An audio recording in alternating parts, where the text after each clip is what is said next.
Shalom, Bapak Ibu Saudara yang dikasihi oleh Tuhan, puji Tuhan. Hari ini kita berjumpa kembali dalam program Renungan Keluarga Kristen. Mari kita bersatu di dalam doa. Bapa kami yang di sorga, terima kasih Tuhan untuk kebaikan-Mu. Kami naikkan syukur kami, pujian kami, sembah kami. Kami mengagungkan Engkau, ya Tuhan Yesus Kristus Raja, Allah penyelamat kami. Terima kasih Tuhan, kami mohon pertolongan-Mu untuk kami merenungkan firman-Mu. Kuasai hati kami, pendengaran kami, pikiran kami agar terarah kepada kehendak Tuhan melalui firman-Mu ini. Bukakanlah, berikanlah hikmat-Mu melalui Roh Kudus yang memimpin kami. Demi nama Tuhan Yesus Kristus. Amin.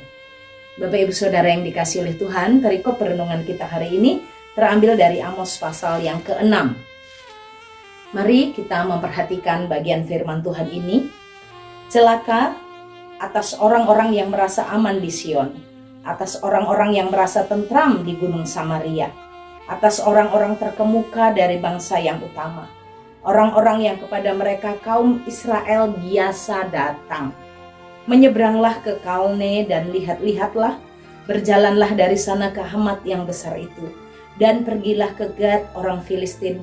Adakah mereka lebih baik dari kerajaan-kerajaan ini? Atau lebih besarkah daerah mereka dari daerahmu?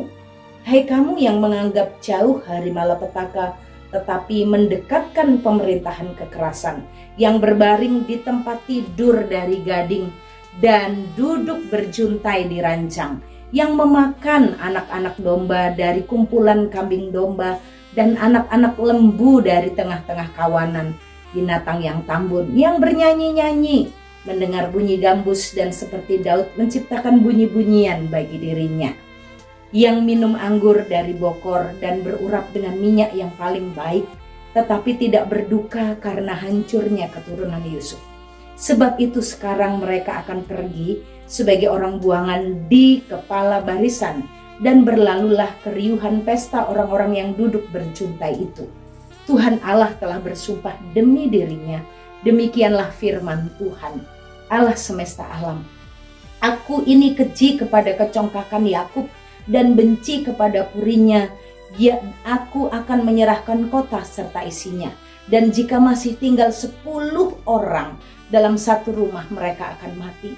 Dan jika pamannya membakar mayat itu, yang datang mengangkat dan mengeluarkan mayat itu dari rumah itu, bertanya kepada orang yang ada di bagian belakang rumah, adakah lagi orang yang bersama-sama engkau? Dan dijawab, tidak ada.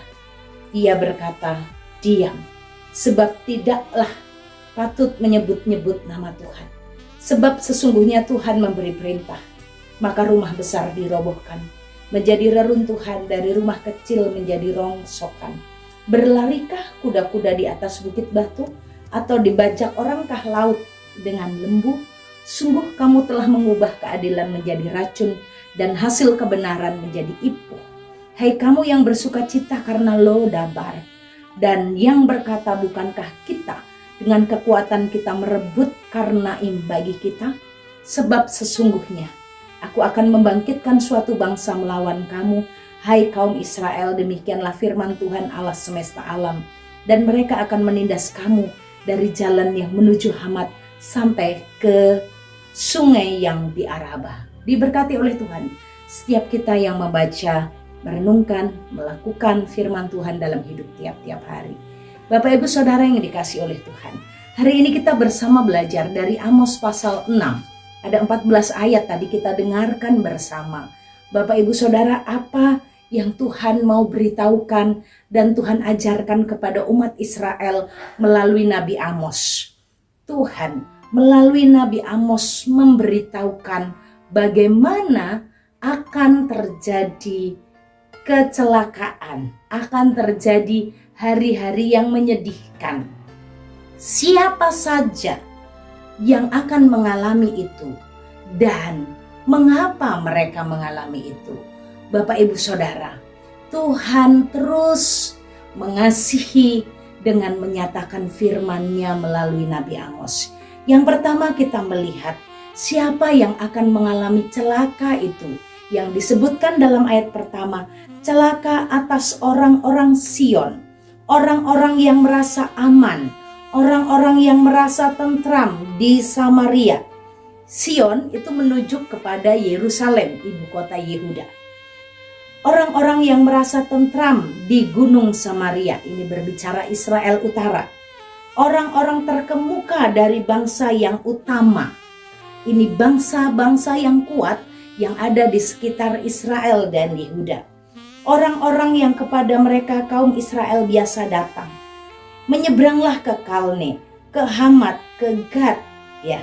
Ini berbicara tentang daerah-daerah yang ada di sekitarnya, yaitu Filistin, Tirus, Sidon, Bapak Ibu Saudara. Dan mereka ini adalah bangsa-bangsa yang merasa aman, merasa tentram, merasa situasi mereka baik-baik saja. Mereka merasa malapetaka tidak dekat dengan mereka. Mereka merasakan malapetaka itu jauh, persoalan itu jauh dari mereka, kehancuran itu jauh dari mereka. Mereka tidur dari tempat-tempat gading. Gading dijadikan tempat tidur. Bapak Ibu yang berasal dari wilayah timur ya, atau yang dari Pulau Timur, dari sekitarnya wilayah NTT, itu gading itu adalah barang yang sangat mahal. Cincin gading, gelang gading itu harganya sudah luar biasa ya. Tapi Bapak Ibu nih ada nih di masa pelayanan Nabi Amos, mereka tidur dari tempat yang berasal dari gading, duduk berjuntai di ranjang. Berjuntai itu kakinya mengayunnya gitu ya, duduk berjuntai. Duduk berjuntai di ranjang. Memakan anak-anak domba, makanan mereka sungguh nikmat.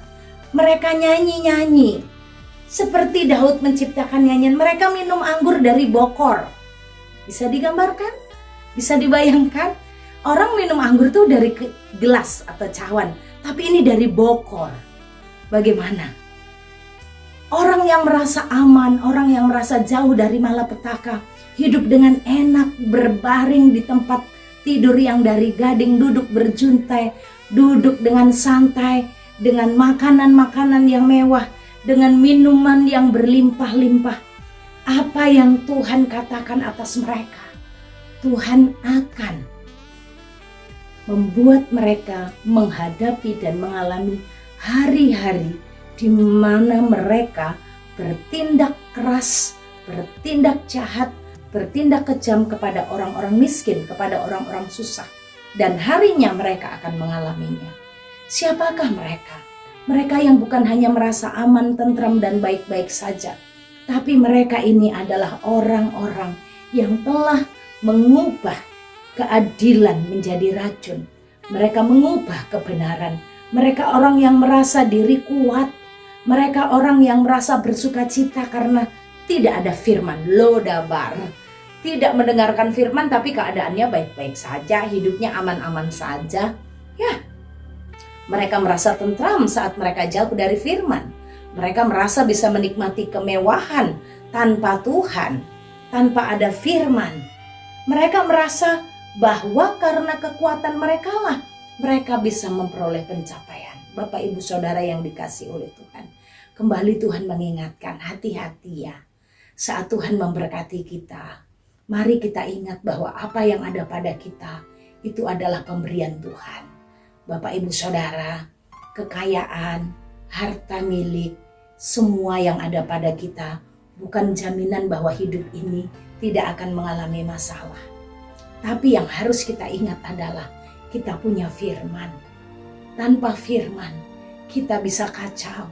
Tanpa firman, tanpa Tuhan kita bisa hancur. Bapak Ibu Saudara, harta kekayaan, pekerjaan, apa yang ada pada kita bisa lenyap kapan saja, bisa hilang kapan saja. Saya sangat ingat peristiwa di Timur-Timur, bagaimana kami ada di sana hanya dalam waktu 1 hari dengan pengumuman Timur-Timur merdeka. Apa yang dibanggakan orang? Rumah besar, sertifikat tanah yang banyak, semuanya tidak ada artinya. Semua bisa lenyap begitu saja. Maka marilah kita terus menantikan Tuhan, terus mencari Tuhan, bahwa keamanan, ketentraman, kenyamanan di luar Tuhan adalah kenyamanan palsu. Karena sewaktu-waktu itu semua bisa hancur dan bisa hilang. Bapak Ibu, mari kita mendidik anak-anak kita bukan untuk mencari harta benda dan membanggakan kekuatan di atas segala sesuatunya, tapi hidup di dalam firman, dalam dabar, dalam firman-firman Allah. Karena itulah yang membuat kita kuat di masa-masa sulit. Karena itulah yang membuat kita bahagia dan bisa bersuka cita sekalipun situasi tidak mendukung. Bapak Ibu Saudara, hari-hari ini sangat sulit. Hari-hari ini sangat berat. Tapi kita diingatkan, hanya orang yang merasa aman, merasa tentram di luar Tuhan, merekalah yang akan mengalami celaka. Tapi barang siapa datang kepada Allah, bergantung kepada Tuhan, Allah akan mencukupkan segala keperluannya. Sekalipun hari-hari itu berat, tapi di dalam Tuhan, keluarga-keluarga Kristen akan disanggupkan, dimampukan melalui waktu-waktu yang ada. Bapak Ibu Saudara, jangan pernah jauh dari firman. Jangan menikmati keindahan dunia ini. Hati-hati dengan semangat hedonis yang terus menyerang generasi muda gereja. Rumah tangga muda, kaum dewasa muda. Sekarang gaya hidup manusia adalah gaya manusia hedon. Di rumah terbatas, penghasilan terbatas, tapi gaya melewati batas. Bapak Ibu Saudara, hati-hati, hati-hati. Itu semua bukan jaminan. Hanya Tuhanlah sumber kekuatan kita. Kalau kita mendapatkan sesuatu, memperoleh sesuatu, semua hanya karena anugerah Tuhan. Mari kita melekat dengan Tuhan, mari kita tetap ada di dalam firman. Tuhan menolong dan memberkati kita. Bapa kami yang di sorga, terima kasih untuk firman-Mu yang mengarahkan kami hari ini untuk terus hidup melekat di dalam Tuhan. Berkati kami, Bapak Ibu Saudara, dalam pergumulan masing-masing.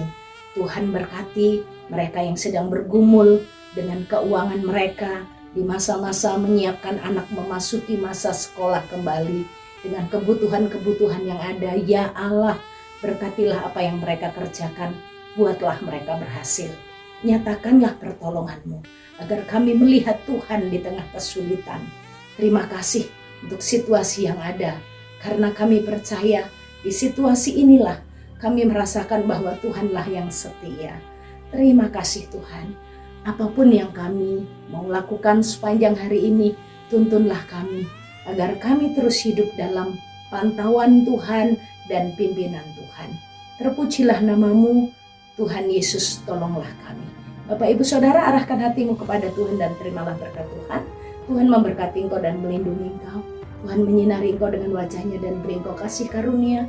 Tuhan menghadapkan wajahnya kepadamu dan beri engkau damai sejahtera dari sekarang sampai selama-lamanya. Amin. Shalom, Tuhan Yesus memberkati.